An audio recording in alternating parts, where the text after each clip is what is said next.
السلام عليكم ورحمة الله. أهلا بيكم في قناة اور كروشيه. النهاردة إن شاء الله هننفذ مع بعض مفرش صغير أو كوستر. نقدر نستخدمه يعني ككوستر للأطباق. وتقدري تغيري في نوع الخيط براحتك. ممكن تستخدمي أي نوع من أنواع الأقطان. أنا هستخدم إليزا ديفا، هعمله مفرش صغير. هستخدم معاها إبرة 2.5 ألمونيوم والمقص. هنعمل الأول عقدة البداية، وبعدين نعمل 8 سلاسل، 2 3 4 5 6 7 8، وهقفل في أول غرزة منزلقة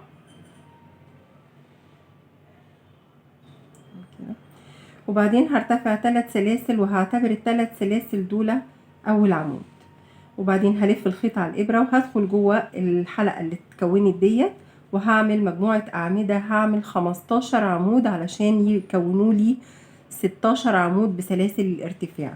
هشتغل طبعا على الخيط البداية دوت. هكمل الدور 16 عمود وهرجع لكم على طول. خلاص خلصنا مجموعة الأعمدة. هاجي عند تالت سلسلة في سلاسل الارتفاع وهقفل بغرزة منزلقة، بس نقص دوت علشان ما يضايقناش.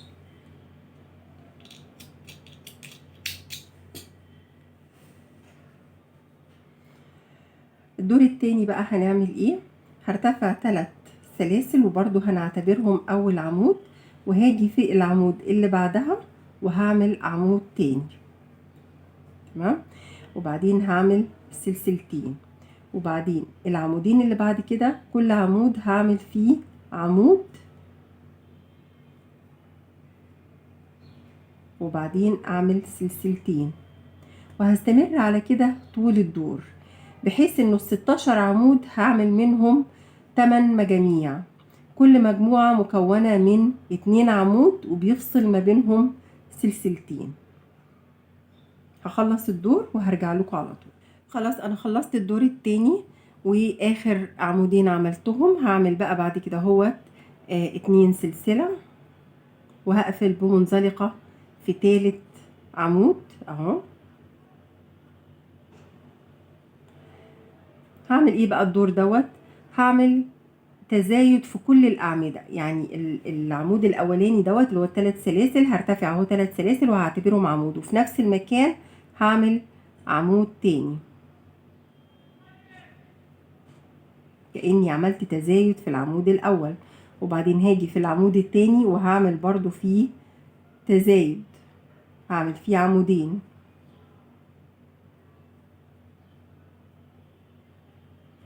وبعدين هعمل سلسلتين. السلسلتين دول هيفضلوا على طول كده فاصل ما بين كل مجموعة ومجموعة في الأدوار اللي جاية، وبعدين برضو هعمل نفس الحكاية في العمودين دول، هيبقوا 4 أعمدة، كل عمود هعمل فيه عمودين اهو. هنا برضو هعمل 2، ادي 1 ادي التاني، وبعدين هعمل سلسلتين، وهستمر على كده باقي الدور. هخلص وهرجع لكم. خلاص انا خلصت اهوت الدور التالت. بعد ما خلصت السلسلتين هقفل بقى بمنزلقة في الدور، في السلسلة اسفة التالتة في سلاسل الارتفاع. ناخد بالنا بقى من الدور الرابع، لان احنا هنعمل اللي احنا هنعمله ده في الدور الرابع هنعمله لغاية الدور السابع. هنعمل ايه بقى؟ هنرتفع الاول اهو 3 سلاسل، وزي ما قلنا هنعتبرهم اول عمود، وفي نفس المكان اللي عملنا فيه ال3 سلاسل اللي دخلنا فيه يعني بالمنزلقة نعمل عمود تاني، يبقى كده في العمود الاول عملنا تزايد، وبعدين الاعمدة اللي في النص هنعمل فيها هنعمل فيها غرز عمود فردية.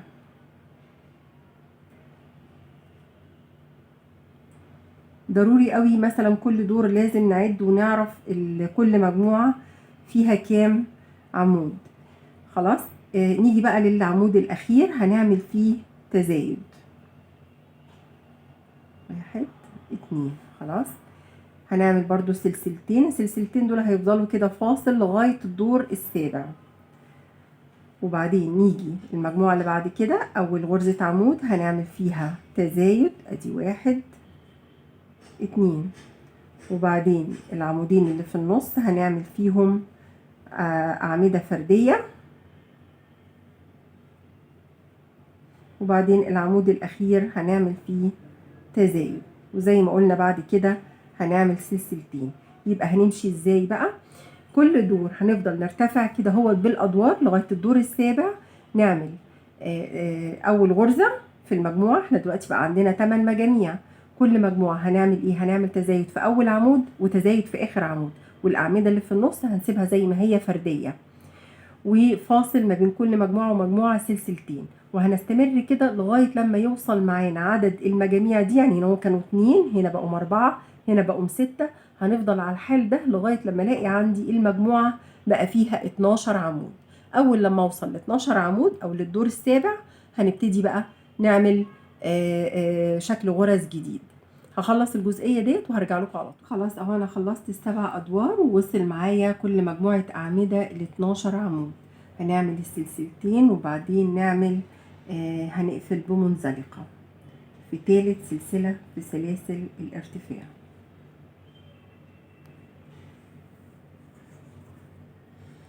طيب هنعمل ايه بقى بعد كده؟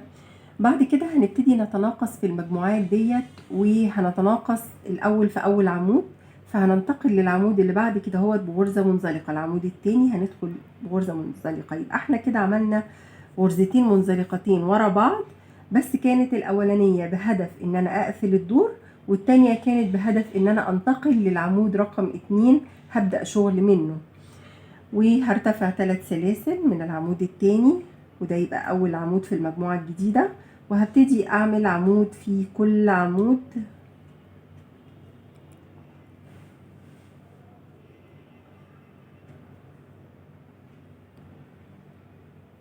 أربعة 5 6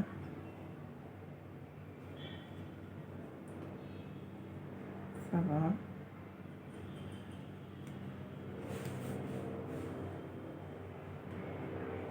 8 9 10. واخر عمود هتجاهله تماما. يبقى احنا كده سيبنا اول عمود وسيبنا اخر عمود، كده احنا عملنا تناقص. طبعا ان احنا نعمل تناقص في المجموعة دي وهنستمر في النص زي ما هو، يبقى احنا كده الشكل هيبقى يعني هيقلب على طاقية بقى هتتقفل. لا احنا عايزينه ككوستر كده هو مفروض، فلازم هنعمل تزايد في المنطقة اللي في النص دي. فهنعمل سلسلتين وبعدين ندخل هنا ونعمل عمود بلفة،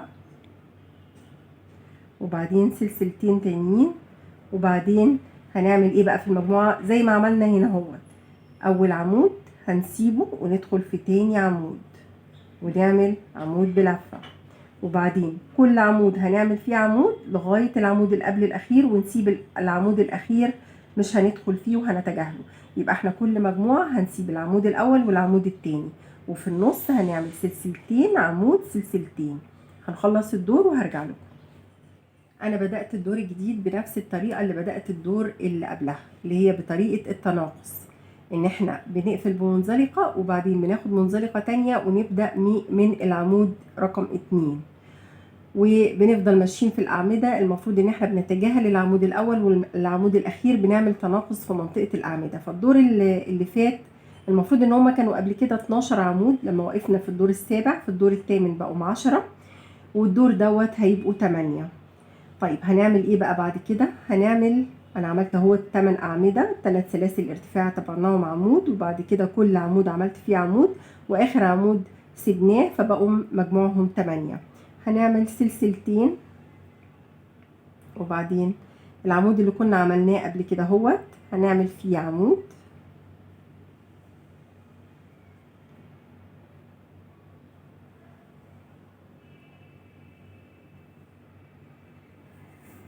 سلسلتين، وبعدين نرجع تاني لنفس العمود وناخد فيه عمود تاني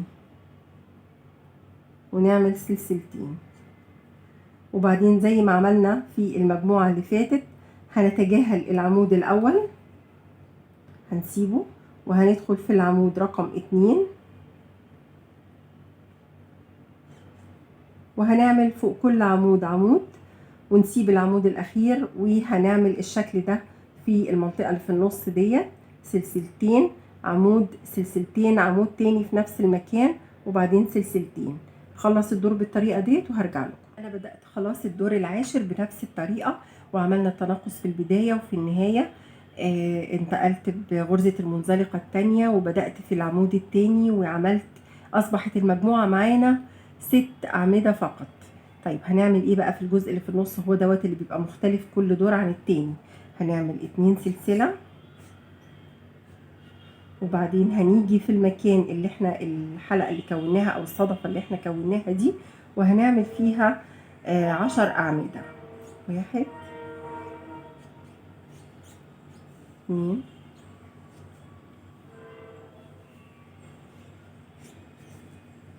3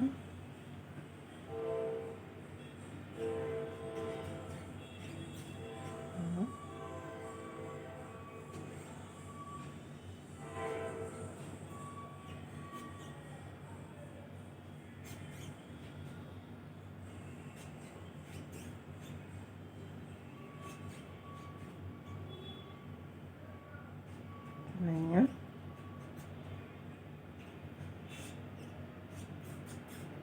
9 10. وبعدين هنعمل سلسلتين وننتقل للمجموعة اللي بعد كده، وزي ما قلنا بنتجاهل العمود الاولاني وبندخل في العمود التاني وبنعمل فوق كل عمود عمود. تمام. والمجموعة تبقى 6 أعمدة فقط، وبعدين زي ما عملنا هنا اهوت هنعمل سلسلتين 10 أعمدة جوه الفراغ دوت وبعدين سلسلتين وننتقل لكل مجموعة. هنخلص الدور كده اهوت وبعد كده نرجع نكمل. انا بدأت الدور الجديد بنفس الطريقة وعملت طريقة التناقص اللي احنا متعودين عليها، ال6 أعمدة بقوا 4. طيب هنعمل ايه بقى بعد كده؟ هنعمل سلسلتين وبعدين هنعمل ايه بقى في المجموعة دي اللي فيها 10 أعمدة؟ هنعمل فوق كل عمود عمود، بس هيفصل ما بينهم سلسلة. تمام. يعني كل عمود هنعمل فوقيه عمود بس هيفصل ما بينهم سلسلة، وهكذا لغاية لما اخلص المجموعة دي. وبعد ما اخلص المجموعة دي هعمل سلسلتين واجي على المجموعة اللي بنتناقص فيها، هنسيب العمود الاول ونسيب العمود الاخير ونعمل فوق كل عمود من الاعمدة اللي في النص، هيبقوا 4. هنعمل فوق كل عمود عمود ونرجع تاني للمجموعة دي نعمل سلسلتين وفوق كل عمود عمود بيفصل ما بينهم سلسلة، وهكذا لغاية نهاية الدور. نخلص وهرجع لكم. هنبدأ مع بعض الدور ال 12 وهو يعتبر الدور اللي قبل الأخير، وعملنا طريقة التناقص اللي احنا بنعملها، بنسيب العمود الأول والعمود الأخير وهيبقى المجموعة عندنا فيها عمودين 2 بس. نيجي بقى المجموعة اللي بيبقى فيها الشغل اللي هي في النص اللي ما بين المجموعتين، هنعمل سلسلتين وبعدين هنعمل فوق العمود هنعمل عمود، وكان في سلسلة بتفصل ما بين كل عمود والتاني هنعمل جواها يعني من تحتها كده ندخل ونطلع ونعمل عمود. يبقى احنا المجموعة دي هنمشي كده بالطريقة دي، هنعمل العمود هنعمل فوقيه عمود والسلسلة هنعمل فيها هنعمل عمود. لو عدينا مجموعة الأعمدة اللي هنعملها هيبقوا 19 عمود، هنخلصهم وبعدين نعمل سلسلتين وننتقل للمجموعة ديت نعمل فيها عمودين فوق العمودين اللي في النص، هنتجاهل الأول والتاني، ودي طريقة التناقص بتاعتنا. هنستمر على كده طول الدور وهرجع لكم على طول. خلاص انا خلصت الدور اهوت وعملت السلسلتين، وبعدين هاجي في 3 سلاسل وهقفل بمنزلقة